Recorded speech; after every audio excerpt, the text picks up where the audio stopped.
Ladies and gentlemen, welcome to the podcast, the Drafted Up Podcast. Today, we're going to wrap up most of the Week 15 fantasy football playoff action. We're recording on Monday. The Monday night games currently going on. And then we're going to dive in to our prospect spotlight series. You know where to find us on Twitter at DraftedUp_pod. But more importantly, we're on Apple, YouTube, Spotify. Search Drafted Up Podcast. We'll be there. Like, rate, subscribe, review, share. Then tell a friend. We always appreciate all the hard work you guys do putting up with us 2 times a week. That's Nick. Very true. I'm Theo. How you doing today, dude? Doing good. Did a little bit of Christmas shopping after work today, so getting ready for the holidays, always fun. Good time of the year, trying to survive, Rough little week last week, but we made it through. Yeah. I have no idea if I'm even done Christmas shopping or if I've even started. That's kind of where I'm at. Yeah, I don't know if it's starting or finishing or it's all just blending together. I think I'm only getting Max, Ashley, and Mom gifts, and I'm just going to call it at that. Smart. All right, so how you feeling? First week of fantasy playoffs. You had a bunch of buys, so it was a pretty stressless week for you. Yeah, I was sitting pretty. Here and there, I had a couple matchups, but they were kind of like fuck-around leagues. But yeah, most of the main leagues I had buys, so I was chilling all week. It was low-key much needed. I'm not going to lie. It was a much needed bye week, and now I'm ready to lock in for next week. Yeah, my problem is I join all these leagues, and then it gets to the playoffs, and I'm just kind of burned out, and I only focus on the leagues I care about. Yeah, baby. And I forget about the leagues that my fuck-around leagues. Yeah. But home league, looks like I sealed up the deal, advancing to the second round, coming for that belt. Dynasty, not so much. Didn't even make the playoffs, despite being the second or third highest scoring team. Yeah, it's just one of those years for you. Injuries are weird, and there's a couple stacked teams in our Dynasty League, so I didn't even have any injuries. That's the problem. My team was incredibly healthy. It's just... That's weird. My team was rocked with injuries, and I finished with, I think, 1 loss. I think I was 13-1. I just played the highest scoring team every single week, and it'd be like that. It happens, dude. Yeah, we should switch to a league medium next year. Not to talk about this on the pod, but very pro league medians. Yeah. All right, let's dive in. We'll start with that dud of a Thursday game. The Rams beat the Niners. Rams improved to 8-6. Niners fall to 6-8. Rams won that game 12-6.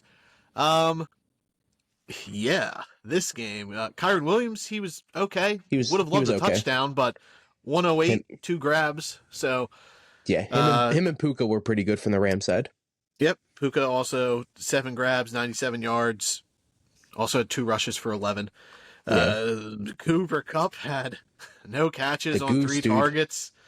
And then for the Niners side, the injured Isaac Guerendo, 57 yards and 4 catches for 18. That was pretty much it fantasy wise. Kittle was okay. 4 for 60, but that's not what you expect from George Kittle, what he's been doing all year. And then Deebo Samuel. Yeah. Oh, well, dude, Deebo Samuel's just been doing this all season. He's just been a huge letdown all season. He's literally finished a wide receiver 57, wide receiver 71, wide receiver 82, wide receiver 55, wide receiver 61. That's his last 5 games. So he's just been absolutely dog shit the last 5 games.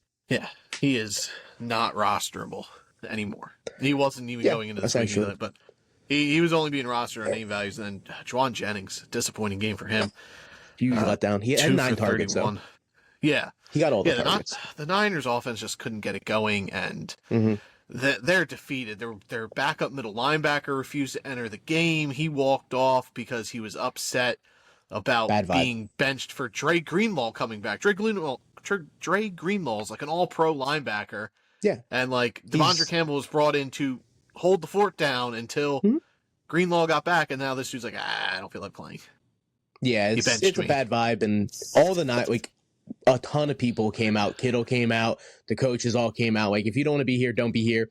But they're not going to cut him, which is hilarious, because then he just gets rewarded for his bad behavior.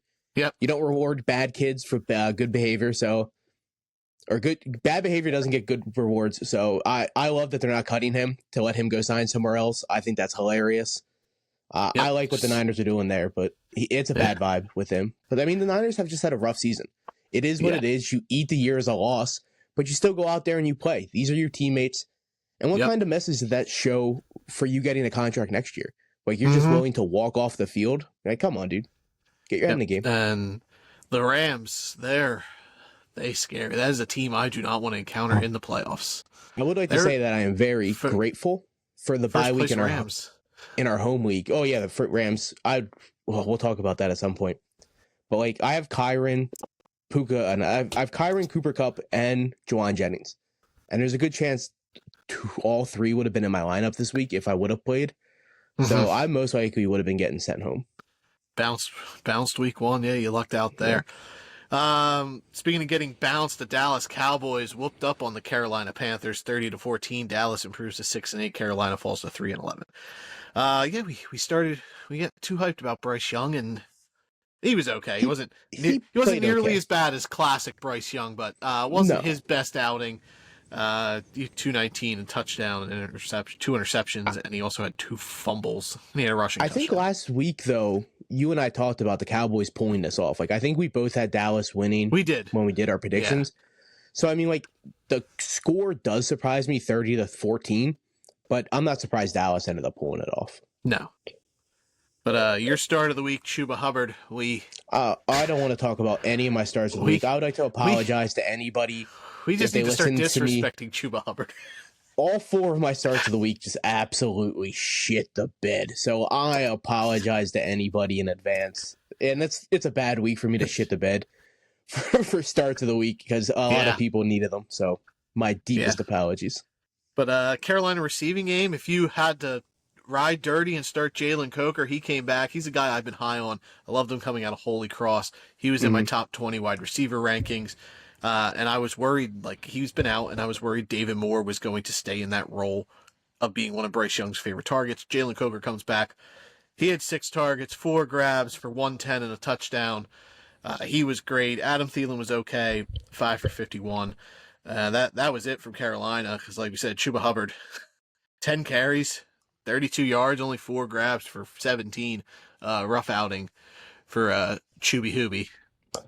Yeah, he didn't play up to any expectations that a lot of people set for him because Dallas is one of the worst rush defenses of football.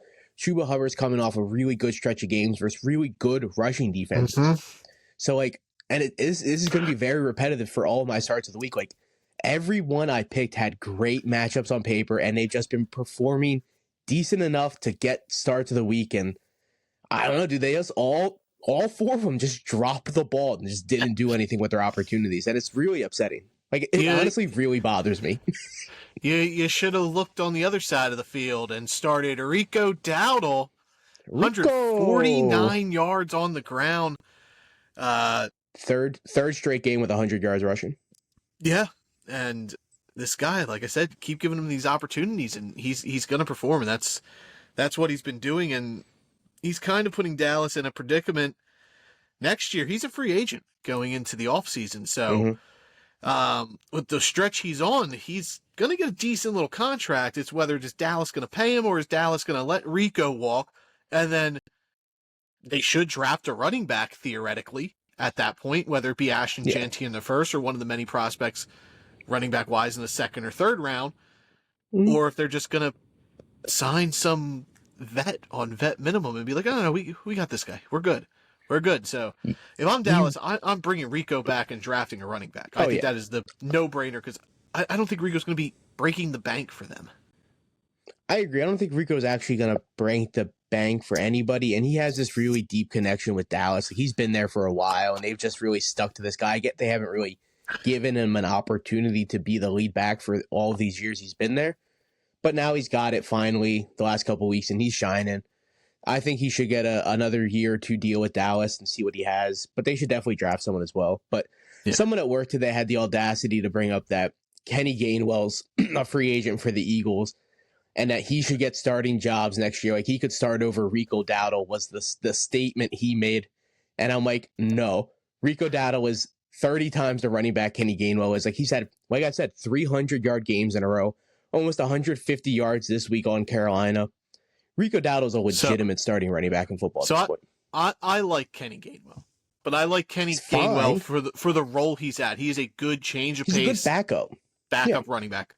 Like he could probably play a little bit more if it was a weaker backfield. Like Saquon's obviously not going to yield a ton of time to Kenny Gainwell, No. but if Kenny Gainwell went to a team like say Minnesota, say they bring back Aaron Jones and bring in Kenny Gainwell, that's more dynamic. Like Kenny Gainwell could get more snaps there, but I don't think Kenny Gainwell's a starting running back in the league. I think he's a very good high echelon backup running back.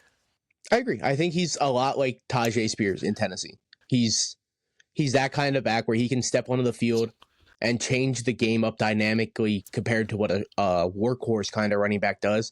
I do like Kenny G, but I don't want him to be a workhorse kind of running back. I don't think he has that in him. No. And Rico wasn't the only guy in Dallas putting in work. Nope. CeeDee Lamb, CD, 9 baby. for 116 went off. and a touchdown. Their other receivers had touchdowns, Jalen Brooks, Jalen Tolbert, but that was their only catches. And Cooper Rush continues to play better football. He had 215 yards, 3 touchdowns, 5 yards on the ground. He's playing common football. Dallas is playing themselves into the range for Ashton Jeanty. Like before, they were drafted in top 5 to 6, and I personally, Dallas has bigger needs. I've brought that up, whereas I would draft a lineman in that case. But now they're falling sort of into the middle of the pack, where Ashton Jeanty becomes a real possibility here for the Cowboys. Yeah, definitely. I mean, we've been stating running back to Dallas and Cincinnati for years, so it's kind of just repetitive to talk about them taking a running back in the first. Until it really happens, I'm not going to really... I would love Jeanty go to a place where he can shine. I don't particularly want him in Dallas as a Giants fan, but I do end up thinking he goes mid-first round. So you don't play Jeanty twice a year and Saquon Barkley twice a year? No, not particularly, because we could have had one of them on our team for twice. Imagine having a Saquon Barkley on your team for 18 games. Wow. Yeah. Oh, what a world to be in. He never made it 18 games for the Giants. He always got hurt. Kansas City, they beat up Cleveland 21-7. Chiefs improved to 13-1. Cleveland falls to 3-11. Jameis Winston, who was my starting quarterback in home league, and I chickened out and went back to my ex, CJ Stroud, who I said I would never play again. And it worked out because Jameis Winston got benched and he had a terrible game. It worked out so well for you, dude. 16 for 25, 146 yards, and 3 interceptions. No touchdowns for Jameis.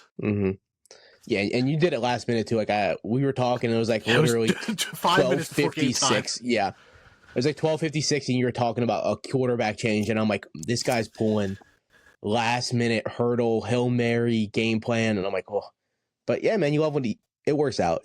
You love it. It's a good emotional ride when you bench the guy you were gonna start for a guy that you literally just picked up off free agents again. So I mean, I still would have won had I started Jameis. It was a situation where, like, I clip it. Yeah, your team went off. I would have been real stressed coming out of those 1 o'clock games with only a few points for my starting quarterback. Jerome Ford for Cleveland. Good. Nick Chubb broke his foot. It looks like he's done for the year. Jerome Ford, 7 carries, 84 yards, a touchdown, 2 grabs for 20 yards. So Jerome Ford, if he's out there in your waivers, he should be high priority right now because he is the lead back there in Cleveland. And who knows what's going on with the quarterback position because Jameis was benched for Dorian Thompson-Robinson. So monitor that going into next week. Whereas Jameis has the matchup on paper against Cincinnati, and you might have had that as your plan, picked him up ahead of time, and now it might be Dorian Thompson-Robinson, and that's not a game I'm willing to play. I don't think it's going to be. I still think it's going to be Winston. I think he's the best quarterback for this team to give them a chance to win. And I get they might not want the opportunity to win, but the Browns are an organization that are playing for wins. Stefanski's that kind of coach. The Browns are that kind of team, like the player-wise. So I expect Winston to be out there, but if he's not, that would really hurt Jerry Jeudy. Yeah, 11 for 108. Jerry Jeudy has just been an absolute monster with Jameis Winston. Have you seen his stat line on the year? I would say he's probably got like 65 catches for 980 yards and 6 touchdowns. He's got 70 catches, 1,052 yards and 4 touchdowns. Yeah, okay. First time in his career he's broke 1,000. It's a career high in catches. It's almost a career high in targets, and 2 more touchdowns is a career high. So Jerry Judy's finally putting everything together here. Yeah, he'll be an interesting one to keep an eye on going into next season because is Deshaun Watson the quarterback there? If he is, I'm going to bump Judy down. If it's Winston or someone else, Judy's probably a top 20 wide receiver then. Yeah. Yeah, he's currently quarterback 10 in PPR league.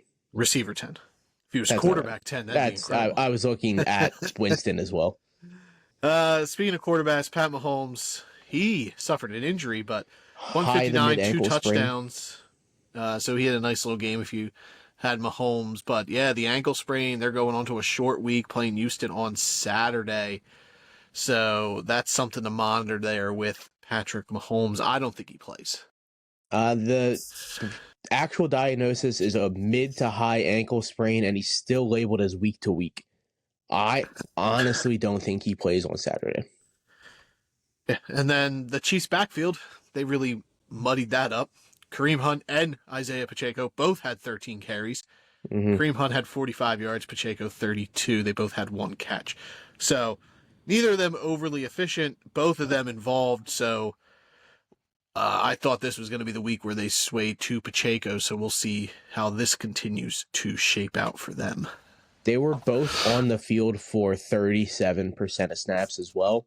And Samaje Perine was on the field for 25% of snaps.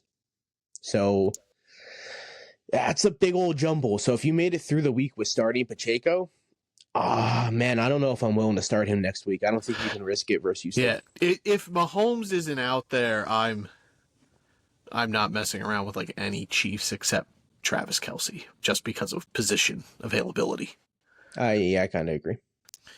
Yeah, even Noah Gray might be still startable. Yeah. Xavier Worthy had a nice game. 6 grabs on 11 targets, 46 yards, 3 carries. Mm-hmm. He had a 30-yard touchdown, or 30 yards on the ground. He had a rushing touchdown.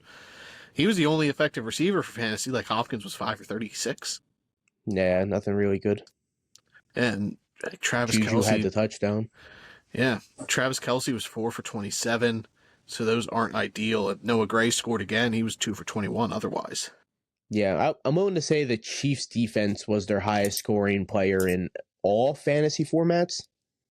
They had 4 interceptions and 5 sacks, so they had like an elite game. Yeah, if you started the Chiefs' defense, you're in a good spot. Which you should have. You should really start any defense first, Winston. Regardless of him putting up points, they're going to turn over the ball a lot and let up a lot of sacks.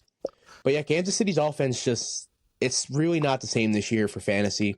And it's been brutal. So with Carson Wentz out there, it's going to be a rough watch. Yep. Their opponents, the Houston Texans, improved to 9-5. They beat Miami 20-12. Miami falls to 6-8. CJ Stroud was okay. 131 and 2 touchdowns. He did fumble. Mm-hmm. Nico Collins continues to be incredible. He was all touchdowns this week, though. Yeah, he had 2 touchdowns. 17 yards. Otherwise he was 4 for 17. You don't like to see that, but the 2 touchdowns really pulled him up.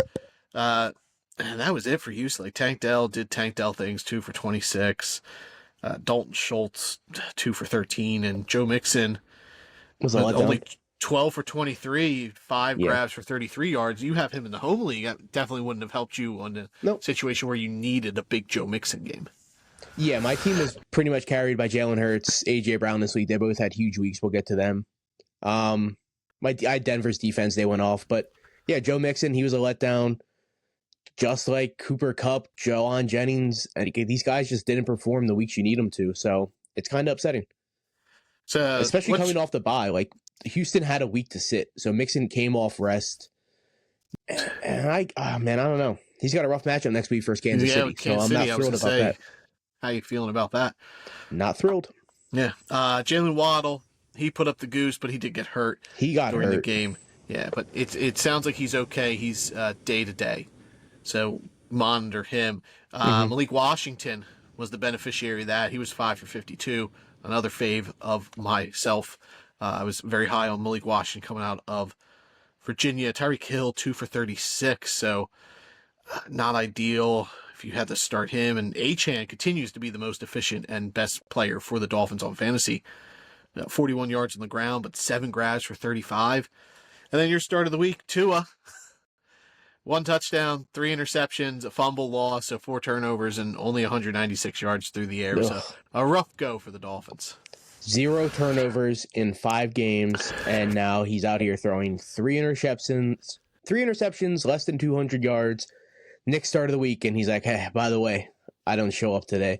Yeah. Wide receiver Grant Dubas was hospitalized during this game. His news is positive. Go. That's good. He does have movement in all his extremities, and the test results are positive. So he's still in the hospital, but it is looking good for him. Yeah, he had a scary hit from Kalen Bullock. Terrible Bullock hit him, and DeBose's head bounced off the ground. It was a good dirty football. Yeah, it wasn't dirty at all. Yeah, it wasn't like Shahir on Trevor Lawrence. No. It was a clean hit. It was just a situation of DeBose's head just happened to bounce off the turf. Yeah, even Gino got hurt last night on a hit, but it was a clean hit. Like Gino was off, both feet were off the ground. Unfortunately, the guy hit him in the legs, and you hate to see it. Yep. Same thing happened to Mahomes. That was pretty much his injury. Exactly. Mike McDaniel falls to 3-13 with teams with winning records. Rough go for him. That's a problem. Jonnu Smith, we didn't bring him up. 9 grabs for 46 yards and a touchdown. He continues to be an absolute stud for fantasy football. Yeah, if Jonnu Smith is in Miami next season, he is an extremely startable fantasy tight end. Like he should be going with all of the other guys. Not as high, but middle of rounds for sure. Jonnu's a great start. I would if he's back in Miami, I'd rank him with like David Njoku. Like I would have him above Ingram, Njoku. Yep. I would probably have him in like the second tier of tight ends. Yeah, the 6 to 10 range. Yep. Yeah. The Jets, they beat Jacksonville 32-25. This game was exciting. Yeah, this game turned on. That Jags fall to 3-11. Jets improved to 4-10. Aaron Rodgers. Hey man, he looked like Rodgers, dude. Yeah, 289, 3 touchdowns. The big bomb to Adams, and then he's running to meet Adams, and he literally looked like a 60-year-old man. He looked like a retired old man out there playing football. Had me dying, dude. Yeah, but Devontae Adams, this was a classic Rodgers-Adams game. 9 grabs, 198 yards, and 2 touchdowns. Yeah, this is what you really like. Last week was nice for Adams, but this week is it was a whole nother level, dude. Like, he had 9 receptions last week, but he only had a little over 100. So to do 9 catches again with almost 200 and another touchdown, 2 touchdowns, you will always take that in the first week of the playoffs, dude. Yeah. If you made the playoffs and you had Adams in your lineup, you're probably looking at moving into the next round. It'd be a tough go if you lost that game. I mean, maybe if you were going against Lamar Jackson or Jared Goff. They sort of balanced them out. There's a couple guys that really performed this week that really put teams over the top. Lamar, Jared Goff, Devontae Adams, Mike Evans went off. Yeah, so Josh Allen continues to... Oh, Josh Allen is so good. Yeah. Garrett Wilson, he also had a touchdown, 3 for 56. Nice little game. So you'll take that. And then Jacksonville's offense looked competent with Mac Jones. Mac Jones is out there actually having fun, and it's enjoyable to watch. I'm not going to lie. He did the little Rizzler thing after he got a first down. But yeah, two touchdowns. He made some bonehead plays. The interception at the end of the game where he threw it directly to that Jets player. He also had that run where he just ran out of bounds when he could have thrown the ball away and lost 5 yards. I didn't know what he was doing. Yeah. He honestly looked a little bit like Jameis out there. Like he was playing just old school backyard football. Like he didn't give a fuck what was going on. And it was honestly just a vibe. Like if he plays like that more often when he gets a chance, I think he's going to have a much longer career in the NFL as a backup. Yeah, and Brian Thomas really benefited from it. 14 targets, 10 grabs for 105 and 2 touchdowns. Mm-hmm. Brian Thomas is playing as good, if not better, football than the other rookie receivers at this point. Hey, man. Malik finally went off again. But Brian Thomas is probably the most consistent rookie receiver throughout the whole season. Who would have thought? If you do from start to, and not me, and I'll be the first one to admit that, full honestly, from start to finish right now, Brian Thomas has been easily the most consistent. Marv is super streaky. Neighbors had that huge stretch in the middle of the season where he just wasn't worth playing. Lad started super slow, so Worthy super inconsistent. Dunze's not playing enough. Yeah, I wasn't gonna bring up Room because he's just not playing. But yeah, BTJ, dude. Yeah, 64 grabs, 956 yards, and 8 touchdowns currently sitting. So Yeah. we're looking at well over 1,000 yards if he stays healthy here for the rest of the year. He'll get it. Yep. And Brenton Strange, he's the new Brendan tight end Strange, now. we got to talk about, yeah. No Evan Ingram, 11 grabs for 73 yards. Every time Brenton Strange has pretty much had an opportunity this year, he's gone off. And now the Jags can save like $15 million if they cut Evan Ingram. Mm-hmm. I think that's a real possibility here. Like, I agree. Might be a new coaching scheme coming in, so they might not value the tight end, so they might just go with Brenton Strange, who they spent a second-round draft pick on, and roll with him, roll with Brian Thomas Jr., roll with Gabe Davis, because they really can't cut him. Like, it's pointless to move on from Christian Kirk, and we'll see what Jacksonville's looking like next year. But going into next season, Brian Thomas Jr. might be a top 10 receiver off the board in redraft leagues. Yeah, you and I were doing a little wide receiver exercise over the weekend where we were just naming a receiver and then talking about what kind of tier they ranked in. And I swear to God, I had like 15 guys in the 10 to 15 range. So like that's not physically possible, obviously. But I'm really excited to really just sit down and dive in the rankings for next year already. Like to see where guys rank out. Like JSN, BTJ, Neighbors, like all these first, second, third year receivers that are spiking. But then you guys have you have Chris Olave who got hurt. You have Brandon Ayuk who got hurt. Who all these guys theoretically on paper are top 15 receivers. Yeah. There's too many good receivers for all these guys to be top 15 receivers though. Yeah. And Travis Etienne, 14 for 65, 4 for 20. Okay. Yeah. Breece Hall, he had a touchdown, thankfully. Otherwise, 30 yards on the ground and 2 for 21 going forward. You confident starting Breece Hall going forward? Like to me, he's a guy who was like a lock-in start, and now it's just like, hey, if I have Zach Charbonnet and he's still starting over Ken Walker, if Walker's hurt, I'm going to start Charbonnet over Breece Hall. Yep, I would 100% start Charbonnet over Breece Hall. Breece Hall he's a really matchup-based kind of guy. He's got the Rams next week, but then he does have Buffalo championship week, and you can run on Buffalo here and there. But if you have better matchup guys, you can sit Breece Hall. It's not the same as it was last year. Right now, I would consider starting Jerome Ford over him next week. Ford's playing the Bengals. Yeah, that one is rough. Like, it's disgusting, but those are the decisions you might have to make. That's the tier he's in, though, for sure. He's like a flex kind of guy at this point. Washington, they beat the Saints 2019. The Commanders improved to 9-5. Saints fall to 5-9. Saints made this a game. They almost won it. They went for 2 to go for the win, and they did not get it. Spencer Rattler, he was okay. 10 for 21, 135 yards and a touchdown. They benched Jake Haener. Jake Haener was bad. 4 for 10, 49 and an interception. That's your dude. He will likely never start a game for New Orleans, bearing injury. He was my dude before the podcast, so I don't have to take claim to him. That's true. There is no proof that Jake Haener is actually your guy. Yeah, no, I'll just delete all my Google Doc sheets from 2 years ago draft class because we keep all of our sheets and stuff. Just edit them, move them down a bunch. Like, Jake Haener, like 7th quarterback, dude. Who are you talking about? I didn't even have Jake Haener ranked. He went to Fresno, dude. Why would I rank that guy? Alvin Kamara, he got hurt. It looks like a groin injury. It's day to day. He was 5 for 12 on the ground, 4 for 58 through the air, and he did thankfully have a receiving touchdown, but continue to monitor that. I'm thankfully in a situation where I traded for a bunch of guys, and I probably don't have to play Alvin Kamara this week, which is a shame because I paid a pretty haul to get him. You did. But I'll likely be going in with James Conner and T. Higgins again. Yeah, it goes down to you don't have to start these guys that aren't. I mean, he's performing, but you're in a beautiful boat where you don't have to start him.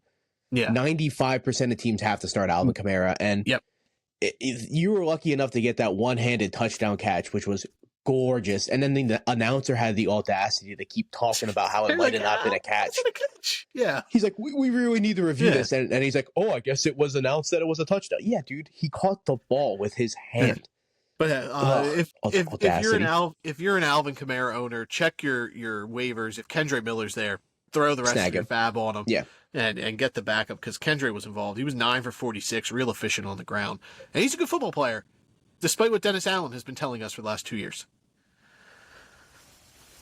Yeah, well, if Dennis Allen's a full-blown idiot, and you've seen Kendra Miller's first game in the back from his bullshit IR stint, he had a tutty, and now this game he averaged over 5 a clip, so he's really starting to gain some traction. Like, he's definitely worth keeping an eye on.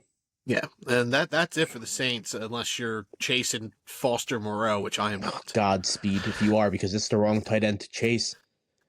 Juwan Johnson had the big game last week. Yeah, so who knows what's going on there. Jaden Daniels, superstar performance, 226 to 266 yards on the ground. Brian Robinson, efficient game, 65 yards, 3 catches for 22. Terry McLaurin continues this ball out, 7 for 73, 2 touchdowns.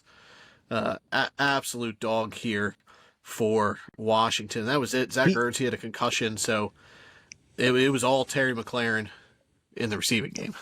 Yeah, the Zach Ertz concussion you kind of have to keep an eye on. He's obviously a little bit older, so it's going to be a little bit harder of a recovery for an older guy. But I think he also has a history.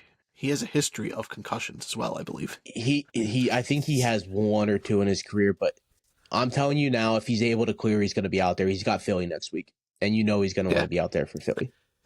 Yeah. But Terry McLaurin's another one of those guys, like, where is he going to rank next year? Like, he's having a career season.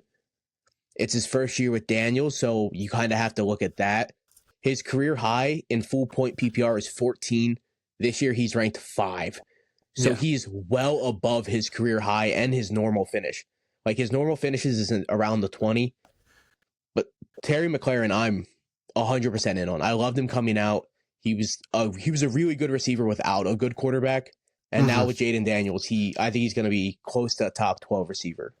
I was going to say, for the next couple years. Off the top of my head, I would have him in my 12 to 15 range. 15 just seems really low. Now, would it worry you, say hypothetically, if Washington went out and traded for T. Higgins? Nope. T. Higgins is a rough scenario. Like, say they want to go push all the chips in and try to get Super Bowl contention next year, and the Bengals franchise T. Higgins with the intent to trade, and Washington trades their first-round pick for T. Higgins. So now you have T. Higgins, Terry McLaurin, really stacking the field there for Jaden Daniels.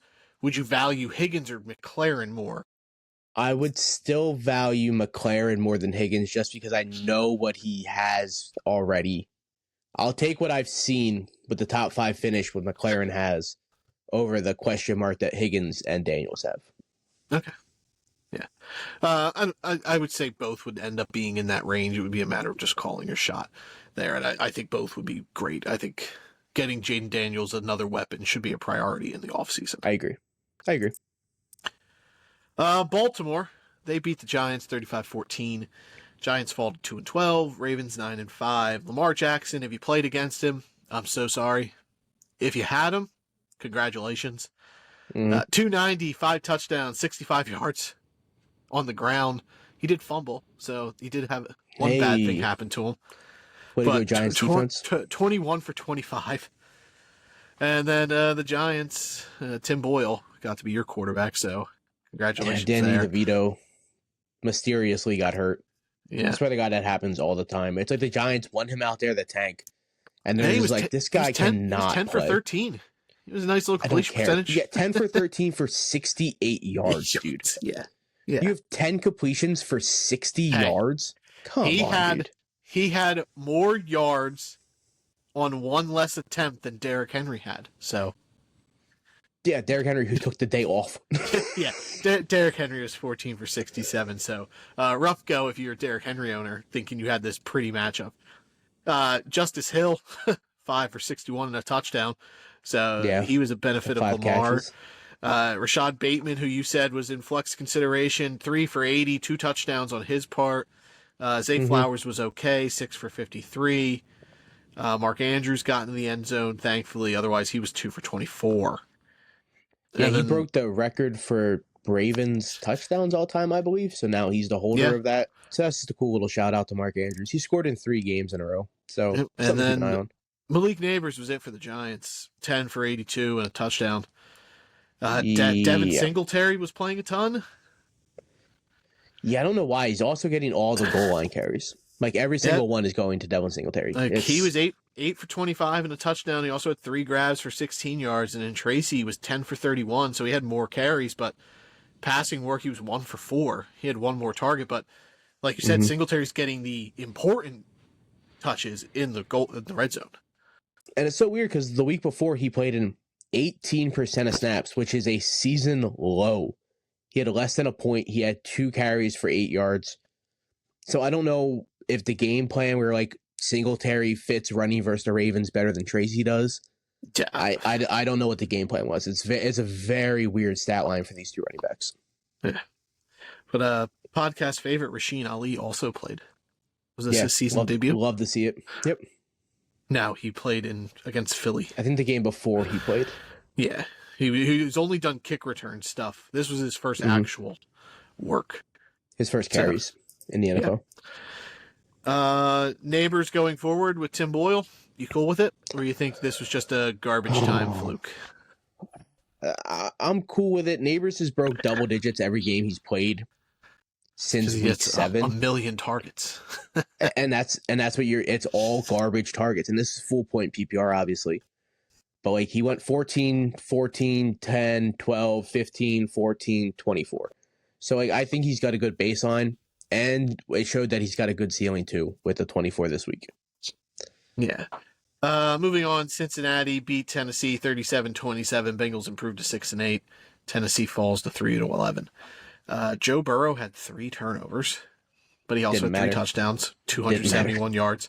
Chase Brown continues to be electric, 25 carries for 97 yards and a touchdown. He also had 3 grabs for 16 yards and another touchdown. This man is doing his best poor man's Christian McCaffrey out here, and as a Chase Brown owner, I love it. If he's still in this role come next season, you got to talk about him as a second-round pick. I was just about to say, like, is there a chance he's a late first-round pick? Probably I don't know if he would cause... fall into the late first, but if I'm sitting at the back end of the first on the swing, I would definitely be looking at Chase. Yeah, you worry that you fall into a trap, though, and they just kind of... Of course. And it's also monitor the offseason, because like, there's a chance they try to get Zach Moss back involved. Who knows how much that plays a part in it. I'm looking at Chase Brown a lot like I'm looking at Devon Achane last year, and I was out mostly on him until almost the start of the season. That's fair. Then you and I really became in on Achane. I think him and Chase Brown have a chance to be like league winners if they're in these roles. Like Achane with Tua is getting almost 20 points a game. Chase Brown in this offense is getting 20 points a game. Yeah, and then there's also the possibility T. Higgins isn't there next year. That's true. So, yeah, who knows what's going on, but that is an interesting name to monitor through the offseason. Speaking of T. Higgins, my start of the week, 5 for 88 and touchdown. Nice little game from T. Jamar Chase, 9 for 94. And that's it for the Bengals. And then the Titans, Mason Rudolph came in for Will Levis, and he played good football. He had 2 touchdowns. Tyjae Spears came in for Tony Pollard, and he had 6 grabs for 87 yards and a touchdown. He also had a rushing touchdown, so a 2-touchdown game for him. If he's out there, I would put him below Jerome Ford on my priority list in terms of waivers, but Tyjae Spears is a guy I'd also be targeting because, Tony Pollard fumbled, and then we didn't see him for the rest of the game. Yeah, I would also have him under Ford because of Pollard still being in Tennessee. But he looked healthy finally. He did. He looked way different than he's looked all season. Just the way he was changing directions, his hip placement, his pad level. Spears finally looks healthy, and if he's fully healthy, he's a game changer. Yeah, Pollard thankfully had a touchdown. He had 45 yards and the touchdown. He did fumble as well, so that really played a part in it. And then the Titans receiving game, that wasn't tight ends, was just bad. Calvin Ridley, 3 for 41. Yeah. Tyler Boyd, 2 for 39. Honestly, forgot Tyler Boyd played there. All of that came on almost one catch. And I'm like, Tyler Boyd, that's crazy. What a pool. And then Nick Westbrook-Akine was 2 for 9, but then Josh Weil, the third string tight end, 5 for 37 and a touchdown. Chigakonkwo, 10 targets. He was 8 for 59. Josh Weil, he's the young bull from Cincinnati. Is that where he went? Yeah. I remember him coming out. All right. Yeah, this is his second year. Yeah. So Chigakonkwo seems to be a favorite of Mason Rudolph's. Do you chase Chig if Rudolph is playing next week? If Rudolph's playing, you could stream Chig. He's got another good matchup in Indy. So I'm never one to say you could start Chig, but oh man, I get it. Tight ends are rough. It's a rough outing. Yeah. And it's the fucking second round of the playoffs, dude. But if Mason Rudolph's out there, oh man, I guess you could start Chig. We'll get there on Thursday. Give me 2 more days to think about this. Cincinnati's defense, though, came through for them. Oh yeah, for sure. Will Levis, baby. They he knows they what he's almost doing. they almost had 2 touchdowns. They fumbled it at the goal line. They had 2 fumble recoveries, 4 interceptions. The defense looked great, and if the Bengals defense continues to play that good, they could get into the playoffs. Like, this is still a possibility. They do need things to happen. Mostly Denver losing, but Miami lost, Indy lost. Those were things that needed to happen. Now, if Denver loses out here, Cincinnati could end up and they play Denver in 2 weeks. They do play. Yeah. And Denver has the Chargers, Cincinnati, and Kansas City. So it's 3 rough games. Like, it's nothing easy on paper. Yeah. Arizona beat New England 30-17. Arizona improves to 7-7. New England falls to 3-11. Despite the big win, Kyler Murray, not great for fantasy. My start of the week, 224 yards. He did not score any touchdowns. James Conner, he got all the touchdowns. 16 for 110, 2 touchdowns for him. He also had 5 grabs for 28 yards. And they tried. They tried so hard to get Trey McBride a touchdown. But he set the NFL record for most catches without a touchdown. He went 9 for 87. He's now got 87 grabs on the season without a receiving touchdown. I think that's what they were really trying to do. Get him that weird-ass record, and then next week, versus Carolina, Trey McBride gets into the end zone. I'm calling it. Well, the record catch was a screen pass on the goal line that they were trying to get him a touchdown. Yeah, make sure that catch isn't for a touchdown, buddy. And he got tackled at the 1. But the Arizona receivers, when Greg Dortch is leading the way, that's not good. Marv was only 2 for 32. He becomes a tricky one, really. Like, you're bucketing those guys like JSN. Like, I think going into next year, I'm going to have Brian Thomas Jr., Jackson Smith and Jigba, Terry McLaurin, all these guys over Marvin Harrison. Hey, man, you're talking to the guy that had him properly ranked this season. So, but did you? I feel you were overranked. He's wide receiver 31 in full PPR. Oh yeah, no, I didn't have him that. I think I had him. I think like wide receiver 20. But I think he's still going to be higher than that next season. Yeah, I would rank him higher. But like, there's a realm where like, I don't know, he falls to the 4th or 5th round before I'm comfortable taking him. I agree. I think I will get there in the offseason, but I think Marv next season is like a 4th round pick, 5th round pick. Yeah, and then New England, Drake May continues to be fine. 202, 1 touchdown, interception. He had a rushing touchdown as well, so he had 2 touchdowns. Drake May is going to be so good, dude. Yeah, I can't wait for them to. Drake May is going to be so. good. I hope they go the route that Cincinnati did with Joe Burrow. Like, sure, they can draft an offensive tackle. Like, the Bengals could have drafted Penei Sewell, but they drafted Jamar Chase, despite having T. Higgins.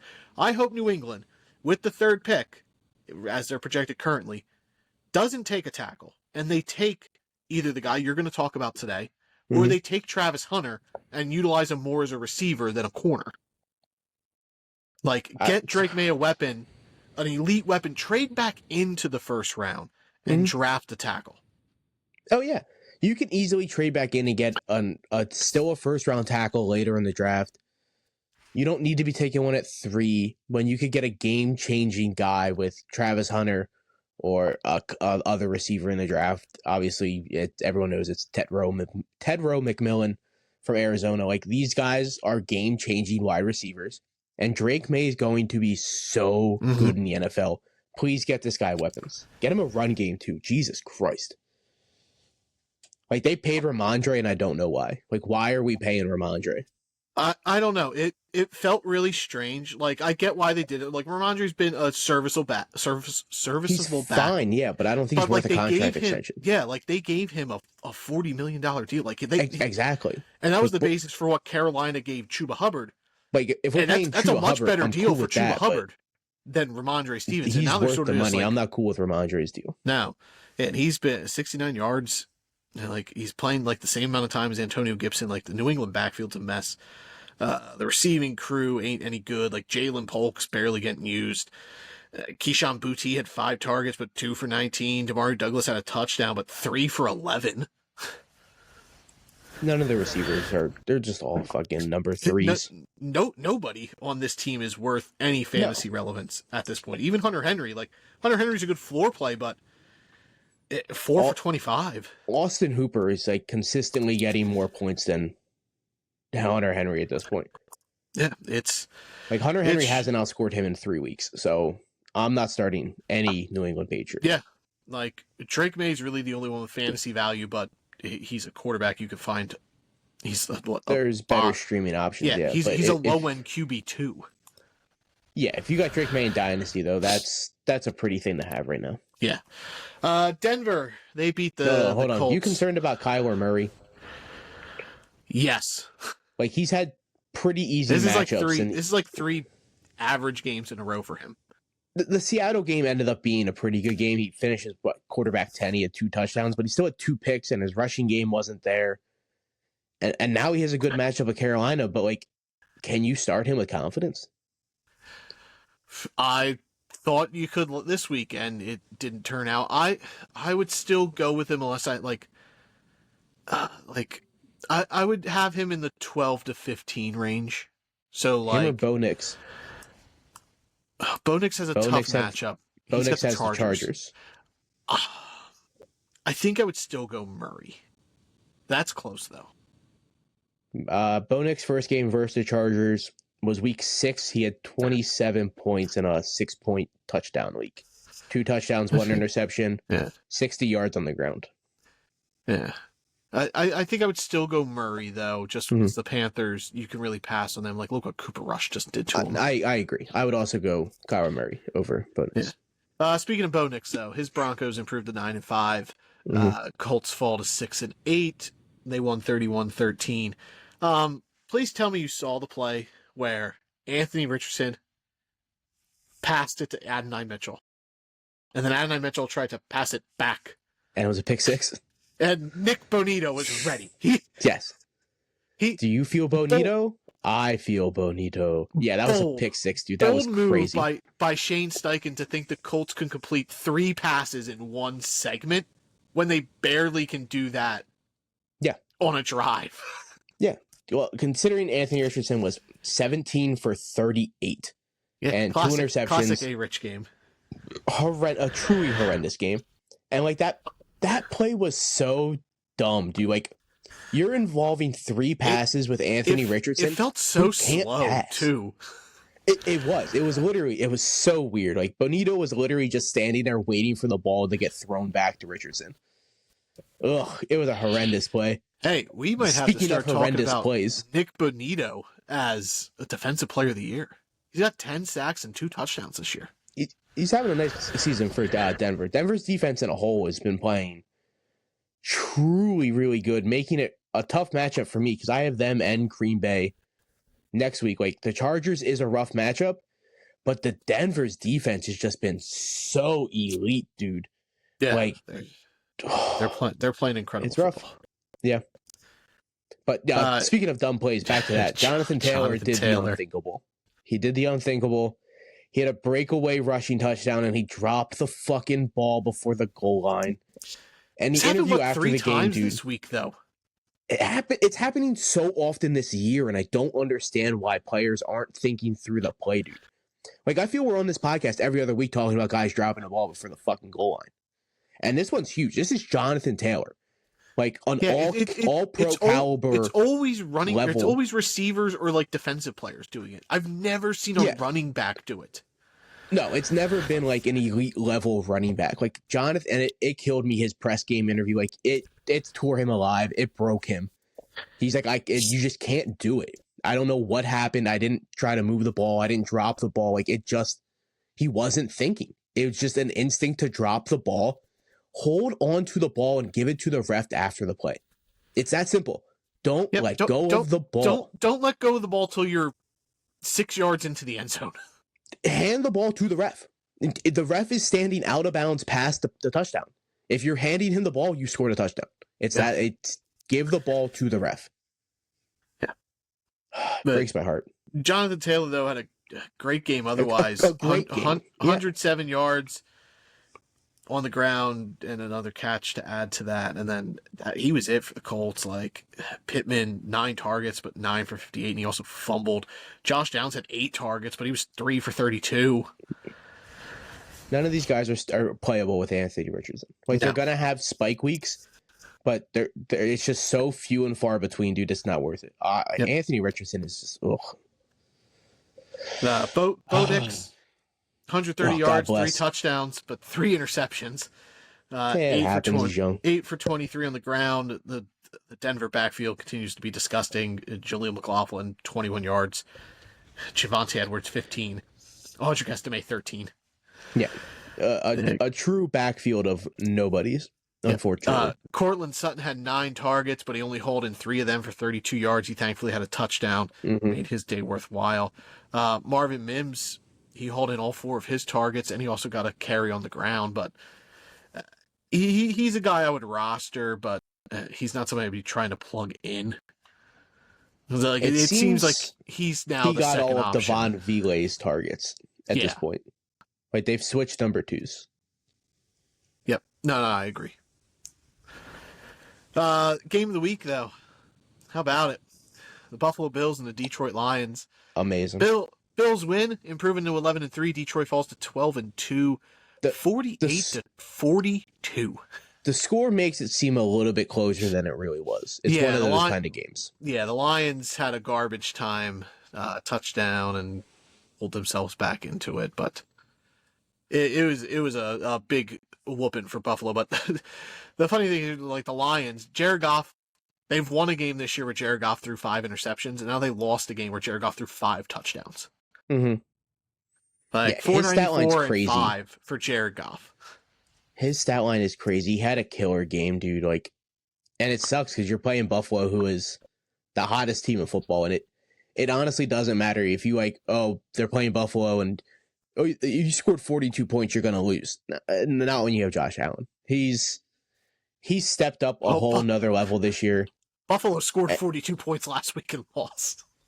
Yeah, but I'm cool with that because if you have Josh Allen, you have the ability to win every game you're in. Yeah, that's just the kind of guy he is. Like, he's doing this with Khalil Shakir, Keon Coleman, Amari Cooper, who literally had 0 targets. I apologize to everyone who listened. You should have just went with Shakir as your start of the week. I thought about it. I wanted to play it safe, but those 14 targets Amari Cooper had last week and the 95 yards seemed really good versus the Lions. And no target. He doesn't need the ball. Fuck Amari Cooper. Yep. Jahmyr Gibbs was great. He had 5 grabs for 83 yards and a touchdown. 8 for 31 and a touchdown. And if you're a Jahmyr Gibbs owner and you're in the playoffs, David Montgomery is probably out for the season. He is out including the actual playoffs. I know there's some talks he might make a return in the playoffs, but he tore his MCL. He's slated to get season-ending surgery. Like, it's already scheduled. Played through the game despite the injury. Mm-hmm. I didn't even know he got hurt until after the game. Yeah, but which would explain his lackluster game, 5 for 4, and then 4 grabs for 31 yards for David Montgomery. But Jahmyr Gibbs, he might be a league winner at this point if you're still in it and you have Gibbs rostered. Yeah. And Amon-Ra St. Brown, we talked about it. He was in this funk, and he came out and obliterated 18 targets, 14 for 193 and a touchdown. Dude, the targets are crazy, dude. Like 18, and he brought in 14 of them. Killer week, dude. Sam Laporta, 7 for 111. You love to see him become a relevant fantasy option without touchdowns. Yeah, don't be touchdown dependent. J-Mo thankfully had a touchdown. He was 3 for 37. Speaking of thankfully for being touchdown dependent. Yeah. And then Buffalo, Josh Allen. Like, Lamar Jackson has this killer game against the Giants. Everybody's like, oh, Lamar, MVP again. Nope, And Josh Allen's just like, hold my beer, sir. 362 yards through the air, 2 touchdowns, 68 yards on the ground, another 2 touchdowns. This guy's got like 12 touchdowns in 3 games. Yeah, it's fucking unbelievable. And no turnovers, which you love to see. Yeah. From Josh Allen. Like, he's been heavy turnover. On the season, he only has 5 interceptions. Yeah, so it's an amazing season for Josh Allen. It's probably the best he's ever looked at a pure quarterback. Yeah. Like, he's finally putting everything together. So, and that's coming from me, who's usually typically a little bit down on Josh Allen.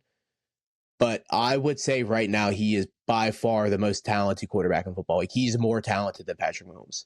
Yeah, he's playing the kind of football that it just feels like you're going to win a Super Bowl.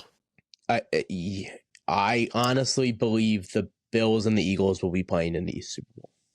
Yeah. James Cook, big bounce back game, 105 yards on the ground, 2 touchdowns. Mm-hmm. Also had 1 grab for 28 yards. A nice game. And then Ty Johnson, 5 grabs for 114. Those could have went to Amari Cooper. One target could have went to Amari Cooper. Ray Davis had 2 targets and scored a touchdown. So the Bills running backs, all of them, great games. Yeah. Ray Davis is a weird name, man. He just, every time he just gets the opportunity with the ball, he's just so good, dude. I love Ray Davis. Yeah, we'll see how much involvement he has next year. Like, they love Ty Johnson as well. Yeah, I don't think it's going to be much more, to be honest. Yeah. They love Ty Johnson. They love James Cook. Yep. James Cook has 13 touchdowns this year on the ground. Yeah. Oh, yeah. It's a complete night and day difference compared to last year. He had 4 in his career going into this season. That was the big worry, was James Cook doesn't get touchdowns this year. So now next year, he's going to have the dip, obviously. Don't expect 13 touchdowns from James Cook. Yeah. But he's a name to monitor. Like, his touchdown play is playing him into a potential second-round guy next year. I think James Cook should be a second-round pick next year. He has 14 touchdowns total. He has a receiving one as well. So, like, I don't think the situation changes too much for Buffalo. This seems to be the offense they want to run. They want to run, and then pass when they need to. So I don't expect much change, to be honest, here for James Cook. Khalil Shakir, though, he got into the end zone 6 for 39. Keon Coleman had a 64-yard grab. And that was it for Buffalo. Dalton Kincaid had the Dalton Kincaid line, 4 for 53. It's a nice little game. Hopefully he finds a way to be a little bit more involved and gets into the end zone. I think it's going to be a case where we were just a year off on Dalton Kincaid. Like, we tried to get. I think next year Dalton Kincaid's going to fall, and I think he's going to be a value grab in fantasy football, and I think he could be a top 5 tight end next year. I agree. I don't know. I probably won't have him out towards the top 5, but I probably will have him as a tight end 1 come next season. Yeah. Pittsburgh loses to the Philadelphia Eagles 27-13. Pittsburgh falls to 10-4. Eagles improve to 12-2. This was the get on the same page game for Jalen Hurts and the wide receivers. Did you see his press conference after the game? I did not. I saw his big ass necklace. That's all I saw. I didn't see what he said. He sat down and the first words out of his mouth were, "So this is what you guys wanted to see?" It was such a good remark, giving the media what they wanted, dude. Fuck them. Yeah. Who cares what happens? Yeah. 290, 2 touchdowns, had a rushing touchdown, did fumble, but a great game for Hurts and the receivers like Devontae Smith, 11 for 109 and 1. But Dallas Goedert's not out there, and that's been the story. When Dallas Goedert's not there, everything is A.J. Brown and Devontae Smith. And Devontae Smith is so much better for fantasy when Dallas Goedert isn't on the field. That's not to take away from Devontae Smith. He's incredibly talented, but you know my worries. I've brought it up before that his fantasy relevance worries me when all the Eagles are healthy. Going forward, though, Dallas Goedert's not there. I'm not worried about Devontae Smith for fantasy. A.J. Brown, 8 for 110 and a touchdown. You love to see it if you're A.J. Brown owners. And that's it. That's it for Philly. Like Saquon, 19 for 65. They didn't really need him. And then your guy, Kenny Gainwell, 3 grabs for 40, 20 yards on the ground. Did you see how many times Pittsburgh had drives in the second half? No. They had the ball twice in the second half. Eagles Philadelphia time of management. possession in the second half was like 24 minutes to 6. I think they had the ball 6 minutes in the second half. Philly literally ran the ball, short passes. They had like 2 12-play drives, 80, 90 yards. They literally just suffocated Pittsburgh to death. You cannot win the game if you don't have the ball. Yeah, Mike Tomlin, he looked frustrated. I saw him out there. He couldn't do anything. Pat Freiermuth was really the only fantasy relevant guy. He was 3 for 22 and a touchdown. But yeah, Calvin Austin was 5 for 65, and like the other receivers had 1 grab. And Najee 6 for 14. Jalen Warren 4 for 12. He only had 1 catch. Cordarrelle Patterson led the team. He was like 9 yards, and then 1 catch. He had the best fantasy day if you have kick return numbers. Yeah, of the running back crew. Kick return stats. But Pittsburgh just, it wasn't validated because you couldn't get the ball. So like none of these guys had chances to score at all. So they're all just not fantasy relevant. Yeah, but the Eagles, are 128-1, and he had a fumble. The Eagles are on such a roll, dude. They are truly a scary team to be playing, and they're especially now with the majority Detroit of teams being hurt. Healthy. Detroit is so banged up at the wrong time. They have so many dudes on IR, and the Eagles are healthy. Like from a talent standpoint, Philly and Detroit are pretty equal, and I think Detroit's the better team. I think they have a better coach and just a better overall team. But they have so many injuries where like it's starting to counteract. You're going to tell me Nick Sirianni's a better coach than Dan Campbell? No, you said a better, deeper. I would say Philly's a deeper team than Detroit. I think Detroit's a better team. Oh, that's rough. I really like Philly. I mean, you have all season. Yeah, I've liked Philly all off season. But Detroit is getting hurt at the wrong time. But as a Vikings fan, horrendous time. I'm not going to complain about it because there's a chance Minnesota wins the North. Yeah, like, we're not even talking about the Lions not getting the 1 seed. We're talking about the Lions not even winning the division as a possibility, like with how good the Minnesota is. And even Green Bay's like right there. Like we can't forget about Green Bay. Yeah, I don't think they passed Detroit. I was saying Green Bay's it might be tough contender for Green Bay because they've lost to Detroit twice. So yeah, I'm not saying they passed Detroit, but there's a chance that all 3 of these teams sneak in, and if Detroit ends up playing Minnesota, well, Detroit, Minnesota play Week 18. That could be for the division and potentially for the 1 seed in the NFC. Yeah, depending on what Philly does. Yeah, well, I know if Minnesota wins out, they get the 1 seed, even if they have the tie, even if them and Philly have the same record. Because who do you guys have left? We have Chicago tonight, and they're currently up 13-3. Then we got Seattle next week, Green Bay, and Detroit. It's rough. Yeah. Philly has Washington, Dallas, and the Giants, all 3 division games. So division games are rough, but Dallas and New York are kind of fucking dog shit. Hey, Dallas is playing better football, and I think they're going to come in with a little chip on their shoulder. I think that game will be close. I don't think it's going to be close. I don't think it's going to be close. You guys just... we're not.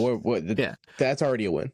Yeah, Tampa Bay, they beat up the Chargers 40-17. The Bucks improved to 8-6. Chargers fall to 8-6.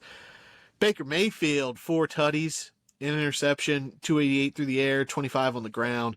Great game for Baker if you had him in there. Bucky Irving, who we didn't even think was going to play, 15 carries, 117 yards, dog. Rashad White saved his day with a touchdown there at the end, 16 for 64, 2 grabs, 17 yards, and a receiving touchdown. He also fumbled once. But it was the Mike Evans show. Mike Evans, 9 for 159, 2 touchdowns. The quest for 1,000 yards continues, and I think it's pretty much in the books at this point. He gets it. He still needs 83 yards a game, which is extremely doable for Mike Evans. Yeah, but it was like coming into the stretch. It was like over 100 yards a game. Yeah, and now dropped to 83. Yep.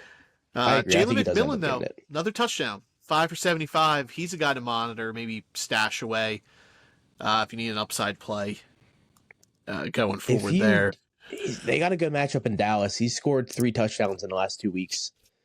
It does seem like now it's finally clicked with McMillan and Baker. Yeah. What are you doing with Cade Otton, though? 2 for 24. Not playing him. Yeah. You can't play him. You cannot play him. Yeah, we're back to Cade Otton just being on the field. Like, I get week 14 versus Vegas. He had 12 points in a full point PPR. But That's because he had like a 60-yard catch on his 70 yards. Like, he's not worth playing at this point, and that's heartbreaking because he was so good for a stretch of time with no Mike Evans. Yeah. If I'm the Cade Otton owner and he was like my go-to tight end, I would be looking for Brenton Strange. I'd rather play Brenton Strange going forward. You have to play someone else. You can't rely on Cade Otton. The Chargers, Justin Herbert, 2 touchdowns. He threw an interception, first turnover in a long time for him. 195 yards to the air, not the best game. I would honestly start Stone Smart over Cade Otton going forward. Yeah, Stone Smart, 5 for 50. He did fumble. Yeah. But Chargers have a great tight end matchup. We brought up Will Dissly all the time. That he could be like a sneaky playoff, but like the score doesn't reflect the box score for the Chargers, Pat. Like Lad McConkey, great fantasy play, 5 for 58, touchdown. Quentin Johnston, 10 targets, 5 for 45 and a touchdown. Then Stone Smart, 5 for 50 and the fumble. The Chargers running game is abysmal, and it's hurting this offense. It's killing from them, a real dude. life. Like Cavani Vidal, 3 carries, 9 yards. Gus Edwards, 8 carries, 23 yards. Yeah, you're not going to win games with that. Like, you can't win the game when you have under 40 rushing yards between the running backs. This team misses J.K. Dobbins. Oh, 100%. Never like, thought J.K. that's a Dobbins statement I would say in 2024.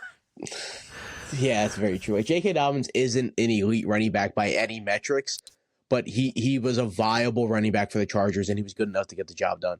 Gus Edwards is not that guy. Kamani Vidal could be that guy. It's not yet clicking right now in his rookie season. Yeah, the Chargers should sign Rico Dowdle. The Chargers should just get a running back. Like them, Dallas, like all these teams need running backs, dude. Yeah. Final game on the slate, since it's Monday games are currently on. Seattle loses to Green Bay Sunday night, 30-13. Seattle falls to 8-6, and now we're out of the playoffs as we speak. The Rams take over the division. Packers improved to 10-4. Jordan Love, 2 touchdowns, 229 through the air. Solid game for him.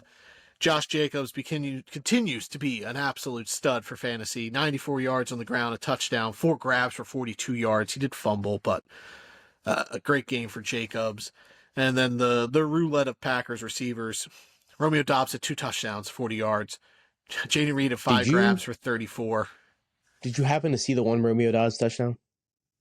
The second one where he caught at the back of the end zone? Yeah, it was a nice play. Yeah. Truly gorgeous, dude. Like Romeo Doubs, that was a great play. Yeah, and he wasn't even the set guy on the play. Like, he went to set a pick for Christian Watson, and Watson missed the pick. So Dobbs just ran to the end zone, and Jordan Love saw him and hit him in stride. You know, good coverage too by the Seahawks corner. And great coverage. Dobbs brought it in. It was a heck of a play. Yeah. The football IQ on Romeo Doubs it really showed on that play, and like he's a legit baller, dude. He's a good receiver. Yeah. Speaking, how do you feel about the Packers receivers? Like Dobbs, 3 for 40, 2 touchdowns. Jaden Reed had 3 carries for 27 yards, 5 grabs for 34. Christian Watson had 3 for 56. He led the team in targets with 6, tied with Jaden Reed. But it's hard. It's tough pickings to figure out which one of these guys to play. It's a roulette wheel. It really is. It is a Russian roulette of who do you want. You could eat the bullet with Watson, Reed, or Dobbs. Like, take your pick between those 3 guys. It's not going to be Wicks if those guys are on the field. Yeah, so, like, in my money league, I had Jaden Reed on my bench, but I was going against Lamar Jackson. So I TJ Hawkinson and Brock Bowers in. So I had Hawkinson in my flex. But I needed an upside play, and Jaden Reed, to me, provides that. And it didn't work out, but he's going to get as many points as Hawkinson does in the league. So, regardless, he provided a big boom potential compared to a guy like TJ Hawkinson. So I think it's just a case of the boom. Stop it. That's the second time that universe has been mentioned today. I would still talk like cookies. Oh my God! Here we go. We've gone astray. I would still put Jaden Reed as the one I'd play first, and then Watson and Dobbs I'd put in the same boat. But like I feel Jaden Reed's also just like he's the one standing in the boat, and the other 2 are paddling. I disagree. I think Romeo Dobbs is in the boat with Jalen Reed. I think they're both in the boat, and then Christian Watson's kind of holding onto the boat, doggy paddling the boat away. And they left Dante Wicks. Fucking did. Yep. And then he's on the beach still. He's stranded. With Romeo Dobbs back, Tucker Kraft 2 for 34. And now it's the worry with Kraft. He's been the one who's benefited with Dobbs out. Exactly. And now with Dobbs back, Tucker Kraft not exactly a reliable play. Yeah, I didn't think Dobbs was going to be a for sure go in Sunday night, but he ended up going, and it essentially took Tucker Kraft out of the running. But the Dontavian Wicks thing, he's an interesting guy going into next year. Like I do like his talent, but these three guys ahead of him are just way more consistent. If I'm a receiver needy team, I'm calling the Packers to see what they want for any one of those guys. Oh, 100%. I would take any of them. Like, I don't think they trade Dobbs because I think Jordan Love, that's his guy. He loves Romeo Dobbs. I think Dobbs is the safest of them all. I also think he might be the cheapest just because he's I would say Watson's probably the cheapest. He's the least flashiest. See, I think Watson would get. I think the league would love a guy like. I don't know though. See, I think the league values Romeo Dobbs more than Watson because Romeo Dobbs is like an IQ kind of guy. I mean, he's Dante a smart Wicks football might player. honestly be the cheapest. He's the fourth receiver on the depth chart. Oh well, yeah, probably. But if I'm one of those, if I'm a team, like I don't know who, not the Chargers, like Pittsburgh, I'd be calling about one of those dudes. Tampa Bay, if Chris Godwin doesn't come back. Godwin leaves, yeah. I like that. Denver to pair with Cortland Sutton. Dallas with CeeDee Lamb. Yep, New England. All four of those dudes are better than every receiver on your roster. 100%. 100%. Seattle, though. Geno Smith got hurt. 149 and an interception. Sam Howell came in and he looked terrible. I've seen people I've never seen a man get sacked so much in absolute garbage time. Like he had no idea what he was doing. He threw an interception too. Like he's like third in the last 2 years in interceptions, and he's only thrown one this year. I don't know. But Sam Howell. I've seen people say that there should be a quarterback controversy in Seattle. That Howell should start playing over Geno, and that is disrespect to Geno Smith. Sam Howell literally doesn't know what he's doing behind an offensive line. Like he's the backup quarterback, but God forbid he got responsibility thrown at him, and he had no idea what to do with it. He completely looked like a toddler behind the line. He's a lesser version of Will Levis. That is exactly what he can't read a defense. He makes horrendous picks. He's bad, dude. I don't know how Washington survived the season with him as their quarterback. I mean, they didn't. They kind of did. They made it through. Zach Charbonnet continues to be good in situations when he's the guy. 8 for 54, a touchdown, 1 grab for 12 yards. Jackson Smith and Jigba, 12 targets, 10 for 83. DK Metcalf, 3 for 28. Here's my problem with this offense. JSN should be continued to use this way, but because of the way they're using him, they need to take the top off the defense with DK and Lockett. Lockett has been one of the best consistent deep ball guys in the NFL over the last decade. Like, he can take the tops off defense, and DK Metcalf is 6'8". A freak athlete. That's not true. But DK's like what? He's 6'3", 6'4". He's 6'4", 235. Get this man involved more. Like, stop dinking the ball to him. Get him in the open field. Get him in the middle of the field. Get him deep. Make him stretch the ladder, go up, and keep using JSN. Hit him in stride, and you use DK Metcalf like Seattle, or like how Houston uses Nico Collins. Exactly. That is the prime example. And it's just frustrating Seattle not knowing what to do with these two receivers. It's like they can only use one at a time, and it's super frustrating. But it's great to see Jackson Smith and Jigba. Oh, dude, he's the guy, baby. After a rough season last year for him. He wasn't fully healthy. Like, he missed the whole season in Ohio State. And then he came into his rookie season, and he still was not healthy completely. And now we can see why JSN was the top dog in the draft class, even hurt. Yep. Yeah, he's a dog. All right. Before anything else for Seattle? I don't think so. You kind of have to be worried about Ken Waller coming back. Even if he comes back, you can't really start him with confidence. In general, I'm just worried about Seattle sans Jackson Smith and Jigba, especially if Geno Smith isn't there. Even at running back next week, we'll get into this Thursday, obviously, but they have Minnesota. It's going to be a rough outing for whatever running back is suiting up for them. Yeah. All right. Before we dive into Thursday night preview and prospect spotlight. Give a shout out to our friends over at W Energy. You know, we've had the days where we need that little pick me up, whether it's a long day at work or you just need a little boost at the gym or you're up all night grinding tape like us psychos here. W Energy's for you. It prides itself on full transparency and ingredient disclosure. No sugars, no calories, no artificial dyes, no fillers. They have an app. Makes it super easy to order. Just search W Energy on your Play Store or your Apple App Store. It'll be there. Or you can hit up their website, www.dubby.gg. That's Dubby, D-U-B-B-Y. Be better with W Energy. Get that dub. And then use the code DRAFTEDUP at checkout for a 10% discount on your order. Support the podcast and support our friends over at W Energy. I got through the read and I didn't mess up the code like I do every week. Proud of you. So Thursday Night Football, we got the Denver Broncos going to LA to take on the Chargers. The Chargers are 3-point home favorites, over under of 42.5. Tough matchup for those Chargers receivers, being Lad McConkey and Quentin Johnston and Stone Smart. I don't have an update yet, but Patrick Surtain did leave the game late with a limp. So I don't really have an update yet. I'll have one come Thursday for everyone. But Surtain did leave the game. Just keep an eye out on that. Yeah, so that'll be interesting. If he's not out there, he says he's fine. But players always say they're fine. Yeah, exactly. Yeah, but if he's not out there, you could start your Chargers guy with I think you could start Lad regardless with confidence. Cubes you kind of have to be concerned about. Yeah, he falls into, do I really want to play an upside guy like him on a Thursday or wait for Sunday games? There's also Saturday games, but I would say Quentin Johnson is a flex consideration this week. He's a flex guy. I would put him in the same boat as Rashad Bateman. But I don't think Surtain would shadow Lad. I think he would just kind of outside Quentin Johnson. Mm-hmm. So that would be a little concerning. But I would go Cortland Sutton over both of them. Yeah, no, absolutely. Quarterback-wise, Bo Nix or Justin Herbert? That's a good question.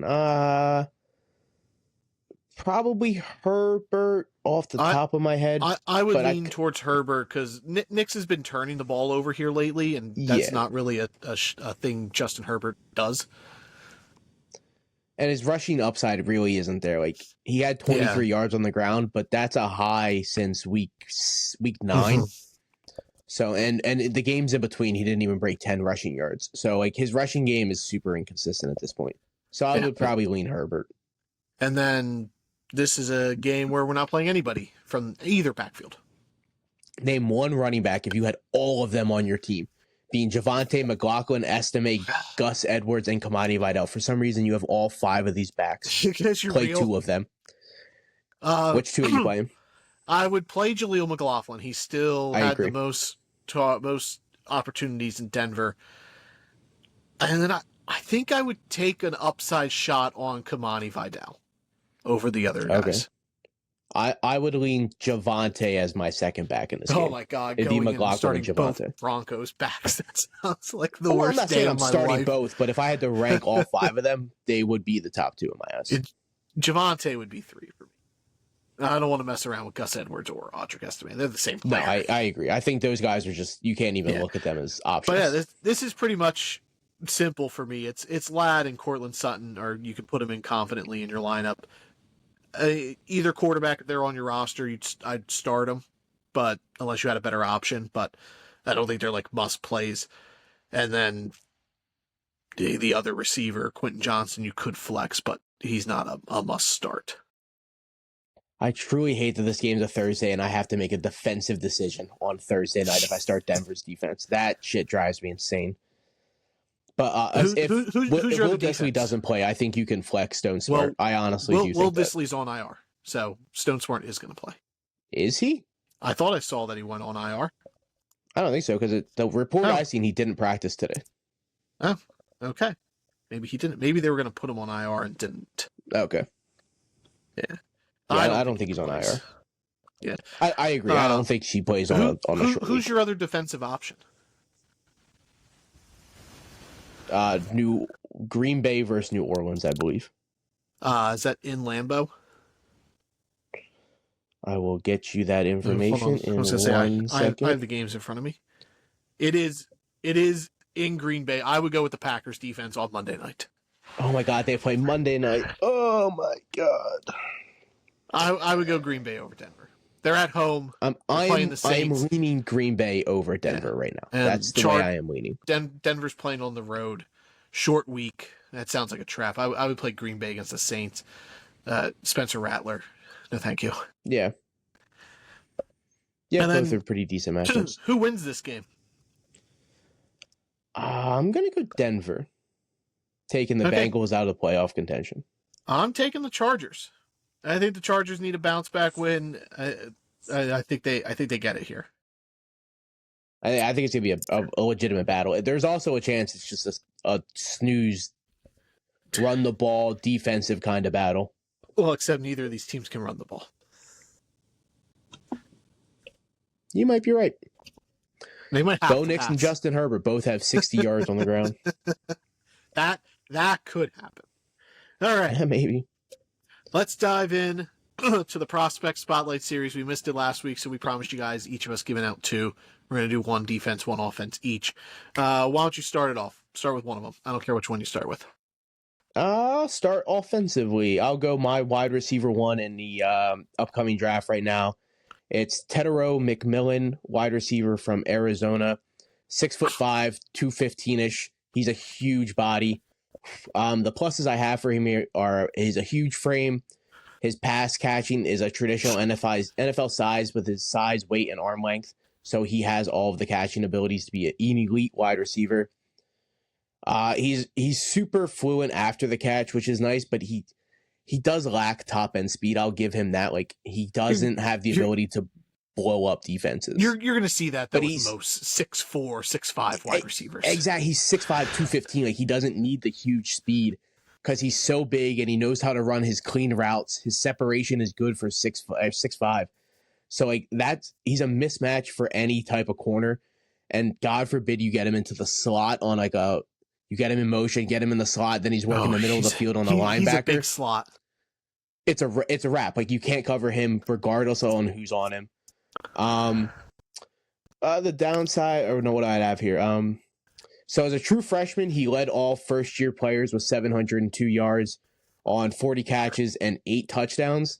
And then his second year's he really blew up. He had 1,400 yards and 10 tutties in 13 games. He was a second-team All-American honors.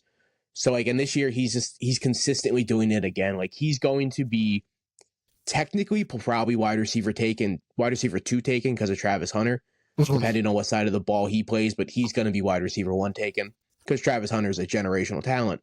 Yeah. Like, Tetero McMillan he's a dog, dude. Like, and I'm so hyped to see where he gets drafted. I'm very excited to see his draft prospect and at the combine. I hope he blows it up. Yeah, he's the guy that I said I want New England to get. Put him and Drake May develop together, and you're looking at super stuff. And I know a lot of people want to compare Tet to Mike Evans because of his size, but Mike Evans has like 30 pounds on this dude. Like, to me, Tetero McMillan runs routes like Puka Nacua. Like, he's that good of a route runner. Like, he's real smooth. Like, I expect him to blow up the gauntlet drill. I agree. Just like sort of like Keon Coleman did last year, but like McMillan to me reminds me of Nico Collins. You can play him all over the lineup. He's good in motion. You can hit him in stride, and he has so much yak ability, which you don't see for a guy his size. And I think he's a superstar. I do. I agree. He reminds me a lot of another Bucs receiver that's not Mike Evans. Actually, it's Vincent Jackson. Okay. That's what and that's like a super deep cut. A lot of people don't remember Vincent Jackson. Obviously, but exactly. R.I.P. Rest in power, dude. Like, he was an elite receiver for the Chargers, and he was really good in Tampa Bay too. Like, he's a 3-time Pro Bowler. He almost had 10,000 yards in his career. Mm-hmm. But like the way he plays, like, he was 6'5" as well, and like he also has like 20 pounds on him. But like, he ran crisp routes. He's clean. He's a big body. He can get above you. So I think Tetero McMillan has a superstar career ahead of him. Yeah, I absolutely agree. If he would have came out last year, like, if that was an option, he would have been my wide receiver 3 behind Marv and Malik. I would have put him. I think he's a better prospect than Brian Thomas Jr. and Rome Odunze. I have him really close to Rome, but Rome was my wide receiver too. Yeah. I'll stay on the offensive side of the ball, and I have a similar style player. I'm going with Jaden Higgins, the wide receiver from Iowa State, 6'4", Nice. 210. Smaller name school, so if a team misses out on Tedero McMillan, this guy, similar style player, big frame wide receiver, real good in motion. He paces pressure on defensive players like he's really good out of his tempo and his burst out of his routes. He's got a great catch radius. He's got long arms, real high football IQ. He's got good quickness and short area bursts. And again, he does lack long speed, struggles in the run game with blocking, but that's a lot. You're going to see that a lot with college wide receivers. And, you know, he doesn't have a ton of experience for his press coverage. So that's something that he's going to have to develop as a pro, because he's going to see press more in the NFL than in college. But since transferring over to Iowa State from Eastern Kentucky, 53 grabs, 983 yards, 6 touchdowns. And then this year, he upped that 87 catches, 1,183 yards, 9 touchdowns for a really good Iowa State team. I think he is the poor man, Tedero McMillan. He's my wide receiver 6 right now on my board. I'd probably say he's a 3rd round pick, maybe sneaks into the late 2nd, but I think he's a great value for him. And like I said, if you miss out on Tedero, you can get a guy similar play style in Jaden Higgins. Yeah, I agree. I think there's a chance that he does really well at the combine and gets into the 2nd round. As of right now, I think he has a chance to blow up the combine. He's one of those guys. You want to continue, or you want me to jump to defense? No, I'll go. I'll go here. Defensive player. I'm going Mason Graham from Michigan. Ooh, this dude is 2nd on my board overall. He's one of the guys I've seen enough. I've watched enough Michigan games.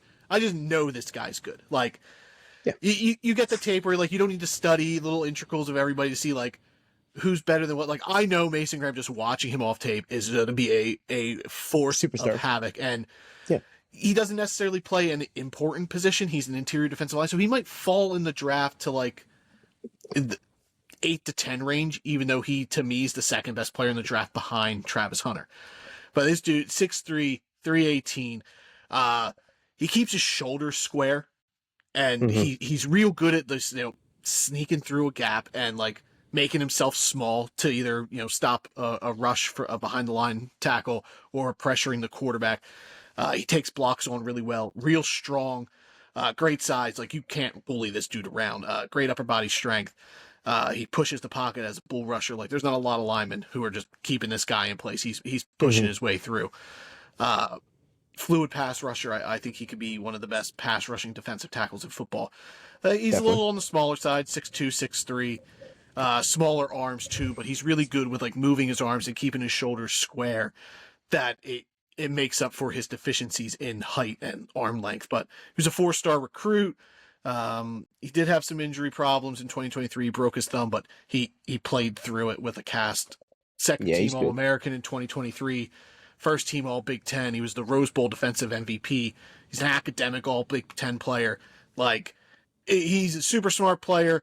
To me, he's one of the best defensive line prospects I've watched in the 3 or 4 years we've been watching tape. I think he's going to be a superstar. I would love for Cincinnati to somehow get this guy. Oh, that'd be something. They need some type of legitimate help on the defensive side. Not that it's the same position, but it's the same kind of thing. Like Aiden Hutchinson coming out of Michigan. Like, I watched Aiden Hutchinson for 30 minutes the first time, and I'm like, this dude's going to be a legitimate superstar. And the knocks on Hutchinson are pretty much the knocks you're going to find on Graham. Smaller arms, exactly, shorter body, but they make up for it for their high motor play and just being really good football players. Yeah, like they pass every single eye test, and that's what I look for at first. I don't look at traits right off the bat. I look at you for the first 10, 15 minutes, just watching you from like an average fan standpoint and be like, are you good at football? It's a yes or no question, and then I'll break down your traits from there and then see if you can get better. He passes every single eye trait. He's going to be a top-level defensive tackle for 10 years if he stays healthy. Like, it's not even a question. He's going to be a superstar. Yeah, going into the process, he was my top player on my board, even over Travis Hunter, like going into before college season started. But then Travis Hunter absolutely blew up this year, being Amazing an season. elite corner and elite wide receiver, won the Heisman. He's just overtaken just that position. But Mason Graham to me is still my second prospect on my board. 100%. He's definitely my second defensive ranked player. Probably second overall as well, as of right now. My defensive guy is a guy that tore his ACL, I believe. He has ACL in September of 2024. Was heartbroken. So it's very recent, but he's still going to go very early, and it's Savon Revel Jr., cornerback from ECU. He is so good. He's 6'3", 190-ish, I believe. But he's the prototypical NFL size and length for a corner to be able to play press and then get up in there and man. His straight line speed, I don't know what he runs. I would assume he's ran a 40, but I don't have the number, but you could tell he's fast. I would probably clock him in like the low 4.4 range. I don't have an exact number, but he zooms, dude. Like his recovery speed is super elite. He knows how to track a ball in the air. He's everything you want from an NFL corner. Let's see what I actually do have written down here before I start fucking. He was clocked at a 4.4 flat. Oh, low 4.4s, ayo. With an 11-foot broad jump. Baby, that's what I love, baby. He's got fluid hips. His change of direction skill is an elite thing. You could really see it in man coverage when he's just lapping people on the field, dude. He's got high-level ball skills. In 2023, he had 12 pass deflections, so he's constantly being involved in that. And he's a dog, dude, in the run game, dude. Like, he's not afraid to get down and make run stops. He had 54 tackles in 2023. So, like, he's good in man, he's good in press, he's good at high pointing the ball, and he's good in the run game. And he's a good NFL size, dude. 6'3", 190-ish. He's going to be a really good corner when he's fully healthy. He probably might fall out of the first round now because of his ACL injury. He's not going to be able to do any competition at the combine. He's going to the Senior Bowl, and there's talks he might do drills there.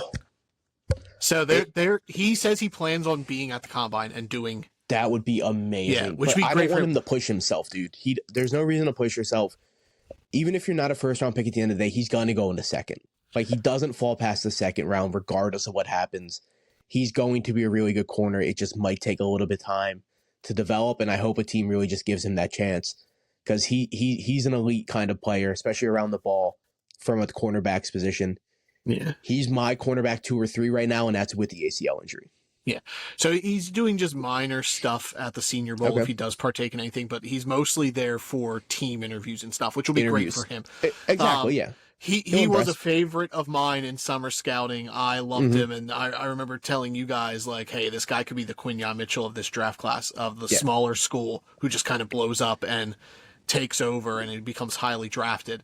And then he tore his ACL a few weeks later, which was gutting, but he's one of my favorite corner prospects. He is, despite the injury, my corner 2 behind Will Johnson from Michigan. I think Revel's incredible. I think it's going to be a great pro. So good. Yeah, the cornerback class is deep, and he's right now, like I said, my corner 3 behind Will from Michigan and Travis Hunter. If I counted Travis Hunter, he would be my 3. I just have Travis Hunter ranked in his own. He's Travis Hunter. It's so hard because, like, I want to say, like, well, McMillan is my wide receiver 1, but, like, I still have Hunter ranked above him because what he does on both sides of the ball is just more valuable. Yeah. Whatever way you spin it, Travis Hunter's the most valuable guy in the draft this year. Mm-hmm. Yeah, he's a superstar, and like this draft class as a whole is like a sort of like a meat potatoes draft. Like, I love this draft class. Good line, a lot of good defensive players, like good edge rushers. That's what we missed out on last year, linemen. Yeah, corner class is deep. There's some nice safeties as well, and then like from the offensive side, the wide receivers. There's a lot of good wide receivers, but like none top tier like last year. Like last year was real top heavy with BTJ, Marv, Malik, Rome, whereas this year it's really Tet. And then everybody else after him. Mm-hmm. I mean, and Travis Hunter. Well, yeah. But yeah, this draft class, like the lack of quarterbacks, which, last year we had all the quarterbacks. This year, like that though. Yeah. Like I like the line guys in this draft, both offense and defense. Yep. Both sides. I like the corner and defense, the whole defensive back, corners, safeties. And then the running backs. The running back draft is so deep compared to last year. The running back draft is deep. There's just a lot of good players from every position that I really like. Like last year, we were really weak on linebackers, we were really weak on running backs and safeties. Like those three positions just weren't in the draft class per se last season. And I think we got a handful of all those positions in this draft. Yep. Yeah, it's going to be a good one. There you go. There's two of each. Makes up for missing last week's episode there for corner stuff. And we'll start doing stuff more. We might have a mock draft here in a few weeks for you guys. Hey, man. The draft class is honestly just right around the season, like right around the corner. It's always draft season, especially in our eyes. A lot of these guys played their last college games. Like college football season, regular season's over. We're in the playoffs and bowl games, and not a lot of guys necessarily play through those. But yeah, we'll see. We got some interesting guys coming out. We'll be continue to monitor who's coming out, who's staying in school. Like Drew Aller, Penn State's quarterback, went back to school. I think that's a great move for him. Best decision he could have possibly made. Sure, the draft class is weak at quarterback. He probably would have been QB3. He's not ready. But yeah, it's coming back to school next year. He could be a top 5 pick if he blows up at Penn State. Exactly. So, I think that was a good move by him. I hope Jalen Milroe follows suit and he goes back to Alabama.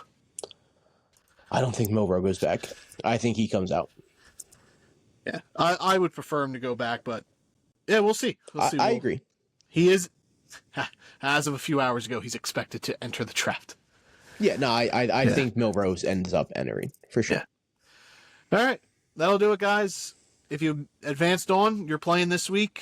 Well, yeah, good luck, everybody. We'll do that Thursday. Yeah, hopefully you won, and hopefully Thursday when we talk, you're looking to the semifinals for your playoffs. Thanks, guys, as always, for supporting the podcast. You know where to find us. Twitter at @DraftedUp_pod. Search Drafted Up Podcast on Apple, YouTube, Spotify. We'll be there. Like, rate, subscribe, review, share. Word of mouth. Tell a friend. We always appreciate it. That'll do it here. We'll see you guys on Thursday. Adios. Hell yeah. Bye, y'all.